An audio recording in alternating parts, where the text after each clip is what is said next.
အရင်မိုက်တဲ့ iPhone 50 Pro လေးကအခုဆိုရင်ကျွန်တော်တို့ရဲ့ Mobile Shopping Mall ကိုရရှိနေပါပြီ။လူတွေတန်းစီပြီးဝယ်ရလောက်တဲ့အထီးဆွဲဆောင်မှုကောင်းတဲ့ iPhone 50 Pro လေးကတကယ်လက်တွေ့အပြင်မှာရောဘယ်လောက်တောင်မှပဲလူချင်းစရာကောင်းနေမလဲဆိုတာကိုတော့အခုကျွန်တော်နဲ့အတူတူ unboxing လုပ်ကြည့်ရအောင်နော်။ဒီဗီဒီယိုလေးမှာတော့ iPhone 50 Pro လေးကို unboxing လုပ်ပြီးနေအပြင်သူရဲ့ top ဖြစ်နေတဲ့ feature လေးတွေကတစ်ခါလေးပြပြပါမလို့ဆက်လက်ဆောင်ကြည့်ပေးဖို့ဖိတ်ခေါ်ချင်ပါတယ်ရှင်။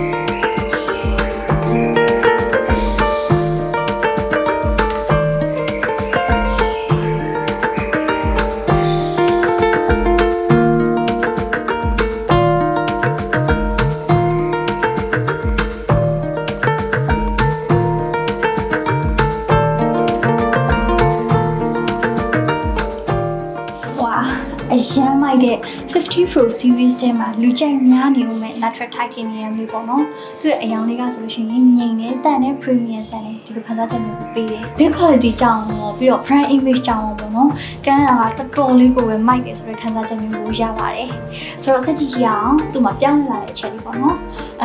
အားလုံးလည်းသိတဲ့အတိုင်းပဲ Type C charging port ပါလာပြီ။ဒါတော့သဘောမကျတဲ့သူတွေရှိပေမဲ့လို့သူကဒီ50 Pro series မှာ data transport charging speed ပြောပို့ပြီးတော့မြန်လာပါပြီ။အားလုံးပဲမျှော်လင့်ထားတဲ့အတိုင်းပဲ universal ဖြစ်လာတယ်ပေါ့နော်။ပြီးတော့သူ့ရဲ့ကြိုးလေးကလည်းတော်တော်လေးကိုချစ်ဖို့ကောင်းတယ်။အရင်ကြိုးရတဲ့ဆိုလို့ရှိရင်ပို့ပြီးတော့ကျတော့အကျဉ်းခံမဲ့ပုံလေးပေါက်ပါတယ်။နောက်ထပ်တစ်ချက်ကတော့ titanium body ပေါ့နော် titanium body ကိုသုံးပေးထားတဲ့အတွက်ပို့ပြီးတော့ကျတော့ပေါ့ရဲပို့ပြီးတော့လည်းမာတယ်အရင်40 Pro နဲ့ရှင်ဒီကောင်လေးက size ချင်းကတော့အတူတူပဲဒါပေမဲ့လို့ပို့ပြီးတော့20 gram တောင်မှပဲပေါ့ရဲကဲရတာကလည်းပို့ပြီးတော့အဆင်ပြေလာတယ်နောက်ထပ်တစ်ချက်ကတော့သူမှသုံးပေးထားတဲ့ chipset Apple ရဲ့နောက်ဆုံးထွက်တဲ့ A17 Pro chipset လေးကိုသုံးပေးထားတယ်ဒီ chipset လေးက smartphone တွေရဲ့ chipset တွေထဲမှာဆိုလို့ရှိရင်ပထမဆုံး3 nanometer chipset လေး CPU performance မှာရော GPU performance မှာရောပို့ပြီးတော့ကျတော့ကျန်းနေမယ်ဒါဘယ်လိုကျန်းလဲဆိုတာကိုတော့နောက်ထပ် video မှာထပ်ပြီးတော့ပြောပြပေးပါမယ်နောက်ထပ်ပုံမိုက်လာတဲ့အချက်ကတော့သူ့ရဲ့ကင်မရာပိုင်းမှာသူ့ရဲ့48 megapixel ကင်မရာက low light မှာရော portrait မှာရောပို့ပြီးတော့ကျွန်တော်မိုက်လာနေမယ်ပြီးတော့သူက 5x telephoto zoom လေးရပါသေးတယ်ရိုက်လို့ရတဲ့ recipe လေးကတော့ဒီလိုပါ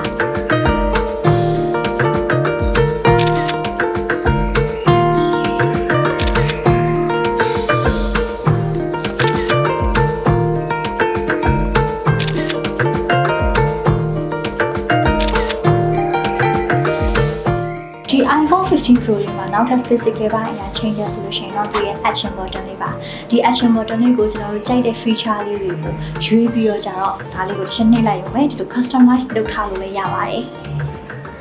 ဆိုတော့ဒါလေးကလည်းတော်တော်လေးကိုပဲအသုံးဝင်နေပေါ့နော်ဒါကတော့ကျွန်တော်ရဲ့ iPhone 50 Pro နဲ့ပတ်သက်တဲ့ unboxing and first impression လေးပါစောစောဖွင့်ချင်းမှာရောကန်လိုက်ရတဲ့ feeling ရောတခြားဘယ်ဖုန်းနဲ့မှကိုမတူအရန်ကိုပဲမိုက်တယ် Apple ကတော့ Apple ပါပဲလို့ပြောရမယ်ဒါကြောင့်မို့လို့လည်းသူ့ကိုလူတွေအများကြီးပဲတန်းစီပြီးတော့ကြတော့ဝယ်ချတာပေါ့နော်ဒီ iPhone 50 series လေးကိုမကွေးမြို့မှာဝယ်ယူခြင်းနဲ့ဆိုလို့ရှိရင်တော့မကွေး shopping mall နဲ့ရွှေအရာ mobile phone center တွေကိုလက်လာခဲ့ဖို့ဖိတ်ခေါ်ချင်ပါတယ်ရှင်ဒီ video လေးကိုအဆုံးထိကြည့်ရှုပေးလို့ကျေးဇူးတင်ပါတယ်နောက်ထပ် video မှာပြန်တွေ့ကြမယ်နော်အားလုံးနှုတ်ဆက်ပါတယ်